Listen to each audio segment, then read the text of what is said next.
This is most likely how the future is going to look, by the way. Beaver. Target Tango 6-9. Radowski just posted a meme. Offended Karen. It, they, them. Send Antifa. Meal Team 6, engage now.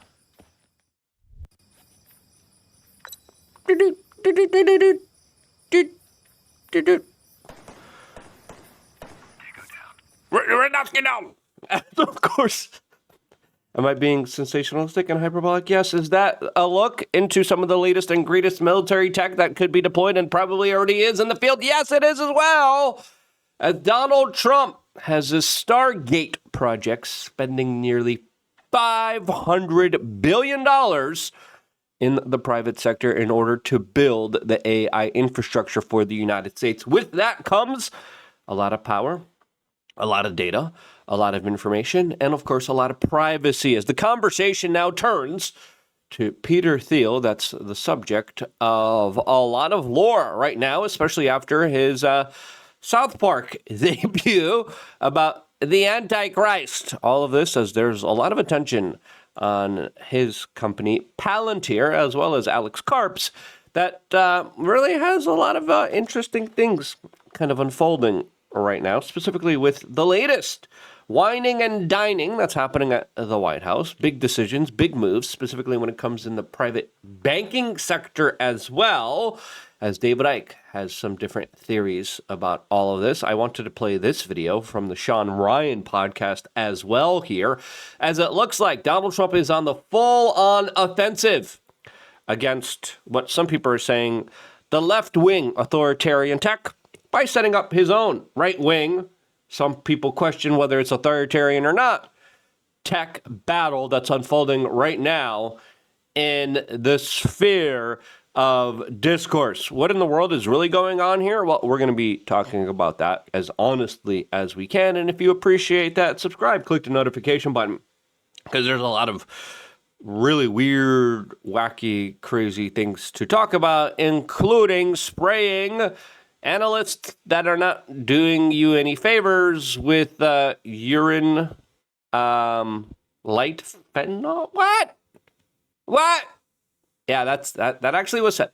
We'll get into all of that here in this particular video. Now, lots to talk about, specifically when it comes to, and again, I remember Trump started off his administration, he's like $500 billion, private sector, AI, let's go. I'm saying, oh boy. Are we just trying to just copy China right now? Because it looks like we're just trying to copy China. And there is an AI war happening right there. And they do say the country that controls and is able to create and implement AI in the most coherent, in the most fastest of ways, will be the one that will dominate the world. I think Donald Trump understands this, and this is why he's saying, listen, we got to compete on the world market. We cannot allow China and Russia to have our lunch. Now, China and Russia have their advantages, disadvantages, geopolitically, internationally speaking. It's far more of a convoluted, complicated picture, as of course Peter Thiel has been at the center of a lot of this tech that's being used and implemented, as Palantir has entered in through the ways of Elon Musk and Doge cuts. We were promised, hey, we're going to cut a whole bunch of government. What we're left with is Palantir tech modernizing, collecting all of the data on all of the citizens in one centralized hub. Now, I'm skeptical of this, and there's two particular arguments. One, I don't want the government having data. I don't want the government centralizing. I don't want the government becoming very efficient, especially when it comes to things like the IRS data. I dealt with that last year. That was not fun. I did not enjoy that. But now the government becoming more efficient when it comes to centralizing, understanding, digitizing everything about me when they lose your data all the time. You go on the dark web. All your stuff's out there, by the way. Right? Identity theft going through the roof. No one really wants to talk about that either. I understand why. Because the government is really horrible at holding your data. Now, other people are arguing, no, we need Palantir because they'll protect your data and they'll be able to better hold your data because the government is so horrible at it. I'm saying, wait, hold on a minute there. We should be careful, especially when it comes to what are essentially CIA proxies. Okay, right? There was a program called Total Information Awareness that was pushed on the American people right after 9/11. The American people were like, this is crazy. And then the CIA was like, yeah, we can't really do this. But we can if we set up a private entity and allow the private entity to do it. And that's exactly what's going on here. Now, some people believe that this is a fight between the left and right type of big tech oligarchs. I have a more nuanced take on this as, again, now South Park kind of bringing more attention to this. This becoming more of a national conversation, I think is a conversation that is absolutely worth having. As David Icke has in his own 2 cents, as Sean Ryan recently had a representative Palantir on there, and this is what they had to say. Everybody's worried about, are they spying on us? The Palantir tech interrupted here. What in the world's going on here? Let's refresh this, see if it works. Worried about, are they spying on us? Is this going to be the newest Patriot Act? Are they spying on us? No one at Palantir is sitting down at their desk and looking up text messages that their girlfriend sent or something like that. That's what the NSA, by the way, was doing. I confronted the head of the CIA and the head of the NSA, and I was like, why are your agents literally caught? Family friend of the show here, but why are your agents caught pleasing themselves to people's private photos? That was literally happening before the whole Snowden revelation even came out that I was on top of it. I was like, what are you guys doing, bro? Now, he's saying Palantir's not doing this. Okay, prove it. But they can't because they're like, oh yeah, the means and ways is our specific algorithm. Now, we always argued you need if we are going to have a surveillance tech, right? There's a lot of implications here. Automatically, I'm against it. But if we are forced to have it, right, you don't do what the NSA did, right? What the NSA and the CIA and the intel agencies did, it says we're just going to take everything, we're going to make it ours, and we're going to use the private data on private individuals for our own personal needs. That's not how you dealt with it. There was agents within the NSA that I interviewed and whistleblowed that said, look, if you're going to try to stop terrorism, there's a way of actually doing it with all this data. And they're like, yeah, we're not interested in that. We just want all the data. Now, is Palantir doing that? Allegedly, that's what they are saying is what they're doing. Now, is that the case here? I don't know. Because there's still a lot that is unknown here. Now, before getting into more of the clips here, especially the drone urine fentanyl clip, okay, before we're getting into that, we wanted to remind you we're financed by you. We're not financed by any big government. We're not financed by any special interest. When we do ads, we tell you we do ads. This is our ad. We have always been, for over 20 years, run on donations, your support, directly being there for us. And in exchange for that, you get to talk to me one-on-one. There's some very spicy videos being shared right now in the private chat that you get by signing up to lukeunfiltered.com, the Telegram chat. 3 masterclasses, one about apocalypse and survival that you could just download one click of a button, and you could get, I think, 50 or 60 videos about just how to live and survive, make fires, land navigate, filter your own water, hunt. Lots of really cool stuff here. We got expatting, travel hacking. We got becoming your own media. 3 masterclasses, 50, 60 videos each, teaching you some really great stuff. I think I'm going to centralize and work on some other type of initiatives regarding personal well-being and mental health and physical health that I think I'm going to do there. There's also 13 plus years of videos of hey, this is a yoga routine. This is my meditation routine. Hey, this is my stretching routine. This is my workout routine. So a lot of videos centered around becoming the best version of yourself. You just kind of got to dig through it. That's what you get by signing up to lukeunfiltered.com. 20 cents a day, $8 a month, not even a latte. But anyway, let's get back to this very serious discussion that I think is more important than ever to have. It's just that's not what's happening at all. Is it?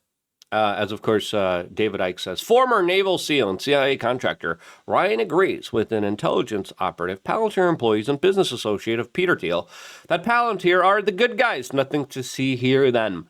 I have seen Alex Jones also make a very similar argument. Obviously, David Icke disagrees with. I found this conversation very interesting as Isaac's Army here, a very interesting account says, so effed. On us? Is this going to be the the newest Patriot Act? What are they? Are they spying on us? What is it? Yeah, I mean, the misconceptions around Palantir are crazy. I mean, they're not bringing any data. The data belongs to the customer. It's just architecture for data management. Like, you have to have some sort of software infrastructure that allows you to store data, search data, The capabilities are very vast, especially when you're able to get all this data, and then you're able to use artificial intelligence and predictive programming. Essentially, you are able to create godlike superintelligence. Now, there are stories of Palantir being used in places like Gaza, where there are predictive programmings that say, yeah, this guy walking around with his flip-flops, yeah, he's free to go. No, this guy should be questioned. This guy is drone bombed now. And that's all done through AI. And a lot of people are saying and accusing Palantir of being correct with their AI, and they allege that AI makes mistakes with it. explore data, analyze data, structure investigations around that data that are shareable with other people. And these are things that in any normal world, you would be like, yes, we want our warfighters to have the best tools that they can to do the job that we're asking them to do. And so I think a lot of the hysteria. But who are the war fighters? Who are we fighting? Why are we fighting that war? As of course, this is the concept, and this is the kind of nuanced idea that people need to really understand here. Vast majority of the last few wars that we've been involved in were about nonsense. They weren't wars that we were told the truth about. They were wars that, of course, created more severe consequences and more problems for the world that were very serious, that ended up creating more havoc, disorder, pain and suffering and misery that we were footed the bill for. Now, yeah, sure. Yeah, I want American soldiers to be the best, the strongest, the most incredible, obviously, of course.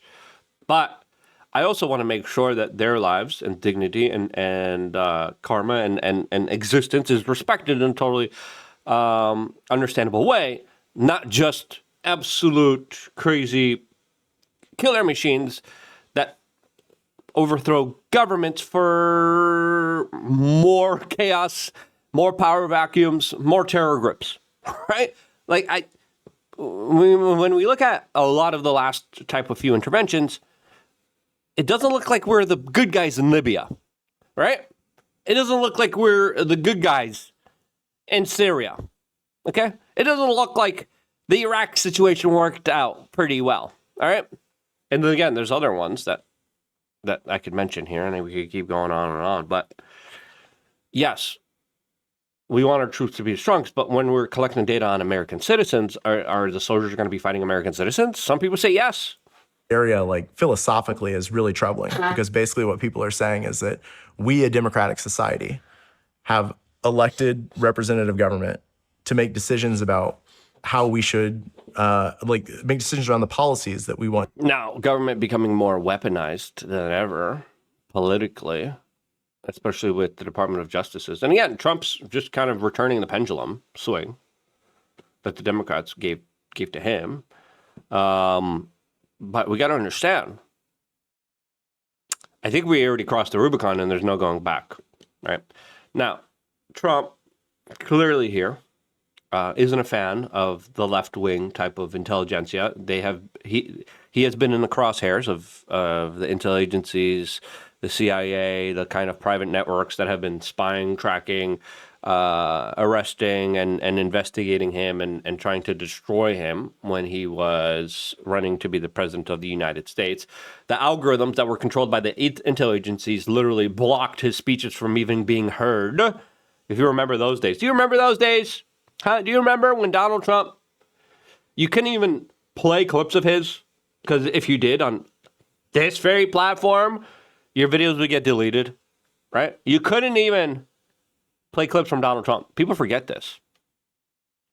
Now, the Daily Mail is saying Trump's planning massive changes to the IRS to target left-wingers, including billionaire Democratic mega donors. Well, it is kind of weird that, some of these billionaires, they're able to cheat the system. Donald Trump knows how to cheat the system as well. He bragged about it on the national stage, which gave him favor with the American public. Now, these guys and other top billionaires, just like he did, are using and abusing the system for their own personal gain, which happens a lot. Trump also just is also doing a lot of pet projects with himself as he's fundraising for the Triumphal Arch, as he's bringing a lot of business titans to the White House to also help fundraise for his ballroom. As President Trump hosted dozens of business titans on Wednesday, as he's seeking to raise hundreds of millions of dollars to add a ballroom to the White House. He also had a proposed design for Triumphal Arch to be located on the Virginia side of the Arlington Memorial Bridge across Washington, D.C. Now, the guest list represented people from Apple, Meta, Google, Microsoft, Palantir, and listen, T-Mobile, Comcast, CBS News, other very big-time figures, cryptocurrency industry, big heads as well. Now listen, those type of big money donors that will dole out the money will want it back somehow. The Wall Street Journal writes, Trump hosts corporate ballroom donors at glitzy White House dinner. And again, Lockheed Martin, Microsoft, Meta, Google, Amazon, Palantir, all there in attendance. We have this post from Brock Sorensen saying, yesterday, I had a great privilege of joining our CEO, Alex Karp, in the Oval Office to meet President Trump.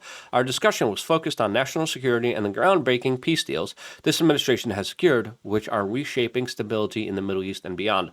Palantir remains committed to partnering with President Trump and leaders alike to protect the nation.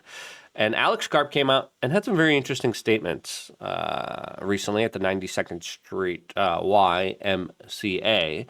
And this is what he described as his higher purpose and also his lower purpose. You need a higher purpose, and I also think you often need a lower purpose.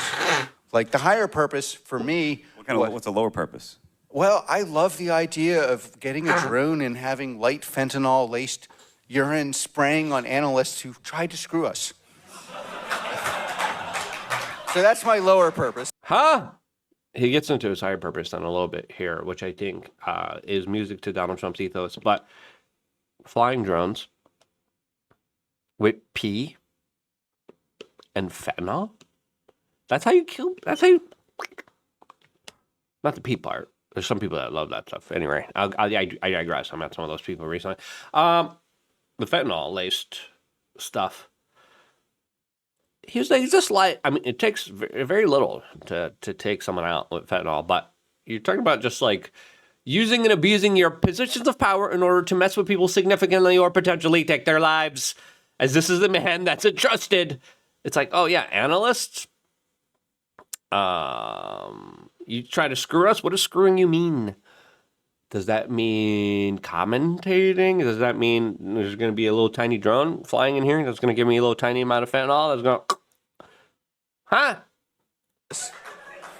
Again, lots of this is left to interpretation, but obviously he was being kind of silly and facetious here. But also there's a aura of, yeah, this guy has all the data on everybody. And, yeah, but, and others... You got to appreciate his candor, at least. But the higher purpose for me was to get this nation to be the preeminent power in the world, because whatever faults we have, they're nothing like anyone else's. I agree with that last part. When we look at America, I traveled the world many times over. The best, most freest place on, the least racist, the best place on earth. A lot of other awful places out there. Some other places a little bit more, impressive, but more authoritarian. But are we becoming more authoritarian by fully embracing a lot of this stuff that's working in very type of secretive type of ways, while also coordinating and databasing and allowing all of power to be centralized with one CIA proxy private military industrial complex organization? As again, we have this by the bylinetimes.com saying pro-Trump tech billionaires are poised to cash in on Gaza peace deal, as they talk about digital technology that the Israeli military uses that now will be a part of the new infrastructure that's set up all around Gaza. And who they highlight here, Larry Ellison, Peter Thiel. And again,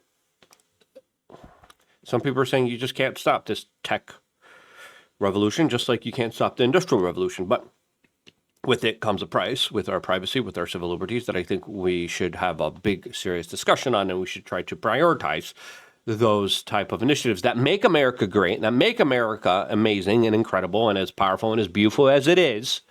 We should prioritize that because America is great because of those centralized ideas, even though they haven't always been practiced fully. But those ideas are some of the best ideas in the world, and that's why America is one of the best places in the world. That's why we should safeguard it. And I would argue against a lot of these tech oligarchs that by implementing and putting in the systems that you're putting in, you rob America of that and you slowly start becoming like China, which we should be doing everything in our power to avoid. Now, again, people are like, no, China's going to have our lunch. We got to beat them. We could beat them in our own unique individual way. And I have my own unique kind of perspective and solution towards this. Now, again, some people are saying we're fighting a deep state war between the left and right. I say all power kind of coalesces. Mega power, centralized, is used and abused regardless if it's on the left and right. And we shouldn't have this kind of rat race. Other people are saying we need to have this rat race because if we don't, they will. What do you think is the kind of best argument here against that? Where do you think we are at right now? Joe Rogan had some very interesting things to say about this. As listen, there are some things that are happening that are kind of weird, as the UK is working on a national identification system just so you could be able to be online. Totally draconian, disgusting type of architecture that even Palantir is like, we're not going to do this with you. You crazy? Palantir does have secret contracts with the UK government, though. Anyway, the surveillance state will destroy American core values that make America great. That's my main argument here. If you agree, share this video. And I think we should prioritize and have a real conversation about civil liberties, privacy, and the respect of individuals to not be tracked, traced, and database and targeted by Antifa Meal Team 6. I love you guys. Stay tuned for more. Thank you so much for supporting me and going to lukeunfiltered.com. Again, I'd rather get small-time donations than be some tool of the establishment. And this is why I'm going to be here for you guys doing that. I love you guys. Stay tuned for more. All here exclusively on youtube.com/WeAreChange.